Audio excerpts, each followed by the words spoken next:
कल जो 15 तारीख को हमारे डेगाना मासिक मीटिंग हुई थी, उसमें मेरे को हमारे कार्यकर्ता ने पूछ लिया कि भाई अगर आपके ज्योति मिर्धा आपके परिवार से चुनाव लड़ेगी तो क्या करोगे।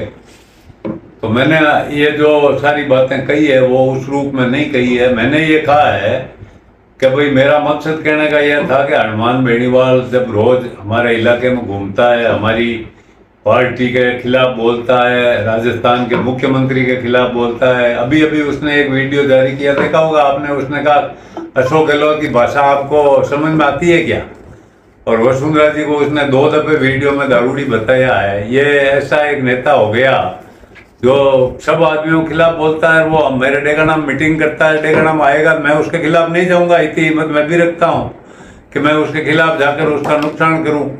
यही बातें मैंने कही थी। वो अगर जाट समाज के लिए कुछ बात करता है तो जाट समाज को क्या दिया, वो हमारे पूर्वजों के खिलाफ बोलता है।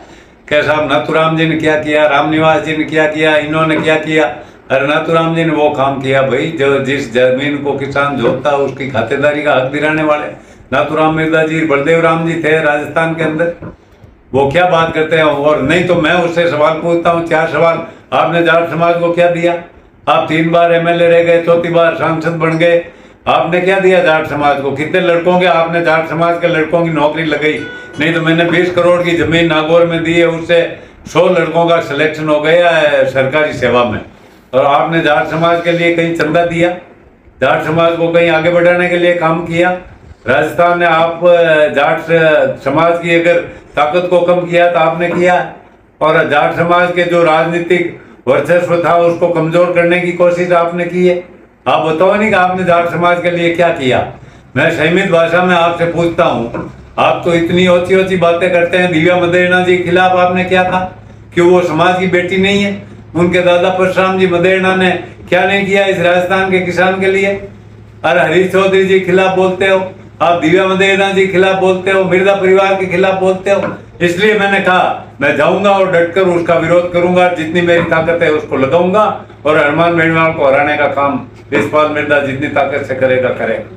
वो रोज डेगाना में जाता है, अनशन बोलता, उसे यहाँ के लोगों को कहता है कि मैं ऐसे कर दूंगा ऐसे कर दूंगा। यशपाल मिर्धा मेरे दबे पाँव मेरे घर आए, मेरे एक बच्चा है और तेरे भी एक बच्चा है। अगर मैं तेरे दबे पाँव आपके घर आया हूँ और आपको ये मैंने निवेदन किया हो मेरे बच्चे के सामने उम्मीदवार मत उतारना, तो मेरे एक बच्चे की शोक कसम मैं खाता हूँ मंदिर में जाके। नहीं तो आप अपने बच्चे की कसम खा करके हो, जो झूठा होगा उसका नुकसान हो जाएगा। ये जनता देख रही है राजस्थान की कि आप क्या क्या बोलते हो रोज।